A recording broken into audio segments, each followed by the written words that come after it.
So if you had to break down your life, so we're still the Dirty Mike, and who are you today? Listen, man, I'm a guy that's just want to establish my relationship with my children now. You know, me and my wife are cool now. We don't beef, no, we don't fight. We work as a team now, but I'm pretty much establishing my relationship with my sons and stuff, letting them know it's all about sacrificing and just, dedicating your life to something that you really want to achieve something in. And then after that, maybe after you achieve your goals, then you can hang around and party and have fun. But you have to establish yourself first before you even, I couldn't even enjoy myself when I first understood what sacrifice was and what the prizes was from sacrifice. I couldn't imagine I want to achieve things in life. I became very very ambitious as a young kid. And I just can't understand. At 20, 18, 19, I've established so much of my kids. They don't have that kind of drive. I want them to have that drive and believe in themselves. What do you think is missing from kids today having that drive at 20 that we had growing up?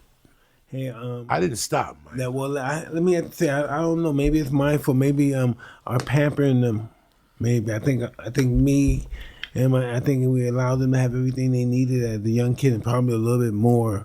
They're able to go out the country and travel and go on trips and stuff whenever they want. Maybe that's a little bit too much, but then I don't know. I don't know.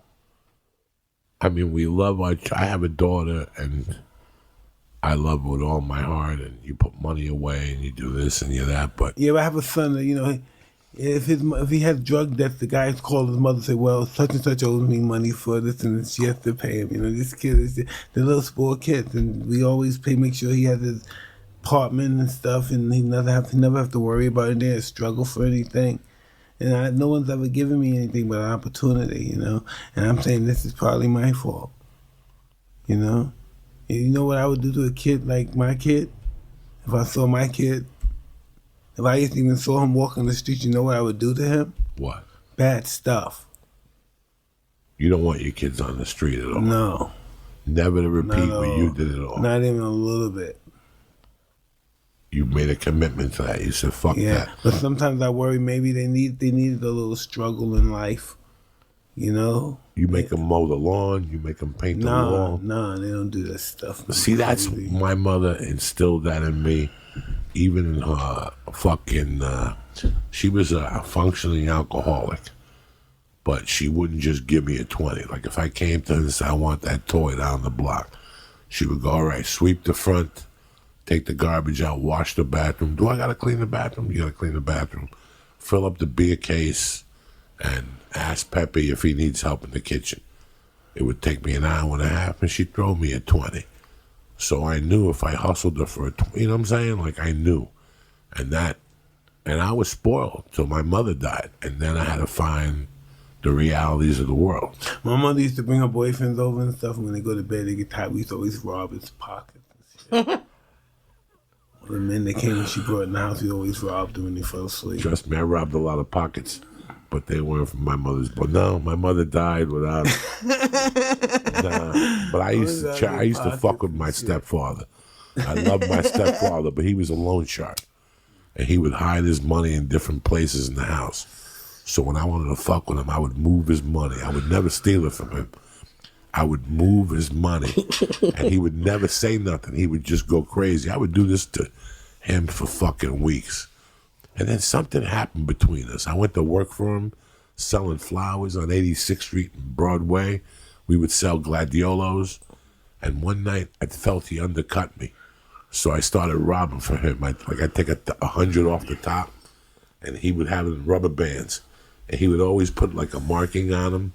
And I would lure him downstairs one way or another. I'd make a fire in the kitchen or something. And while he was turning up, I'd hit him for a $100 bill. And one time, I'll never forget, I was robbing him, and the $100 bill rubber band blew up, and there was hundreds floating, and he caught me. He's like, you motherfucker. It was fucking crazy. Do you ever notice this when you go around life and your journey in life, you haven't met too many people like yourself? Oh. No. I think where I came from. That has a lot to do with it. One time where was I at?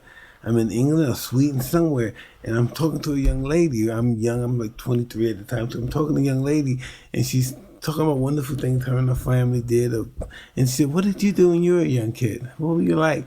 And I said, "I used to rob people's houses." I said, I stopped playing. She said, "What were you like?" I said, "That's what I did. I robbed houses and stuff, snatched people's jewelry and purses and stuff." I didn't get arrested 38 times. But, you know, in that area where I lived, yeah, we had police contact. But they would throw you in the backseat of the car and give you a ride home, or punch you in the stomach. You know, they would smack you in the face. Cops were different back then. But the worst thing I did at that age, in the 8th grade, people were moving into the house across the street from me, right, Mike?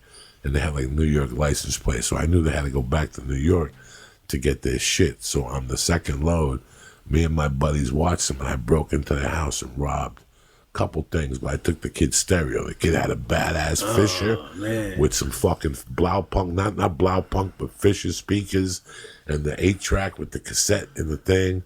I mean, I was living life. It's 75, and I robbed this motherfucker. I'm like 12 or 13. Wow. They come back. They call the police. I got the stereo set up in my bedroom. Guess what happened? I ended up becoming friends with the kid. I would go to his house and eat, then he would come to my house and eat, and then he wasn't allowed in my bedroom. For 2 years, we were friends, but I never invited him up to. He would always say, "How come I never saw your stereo? You don't want to see it." And then they moved back to the Bronx. They were Puerto Rican. They said, "Fuck New Jersey." Oh, man, shit. Jersey City, where all the Puerto Ricans at. Oh, that Puerto Ricans are all over that beautiful fucking city, bro. And now they got Dominicans up and down. Aren't they beautiful people? Beautiful. Beautiful.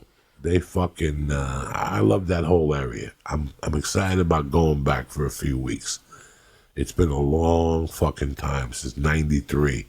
Every time I go to New York, it's just for fucking 3 days and I get out of there.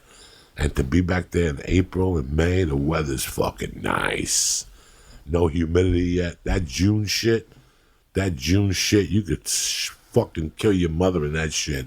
That June humidity shit. Behind the ices, behind the ices, yeah. You had to sleep with a sheet, all the windows open, a fucking fan, on a sheet, naked. What did you call that stuff? Piragua. The iron stuff we come and hang out on, we put our clothes on. The fire escape. The fire escape, yeah. I think you were talking about the Puerto Rican snow cones.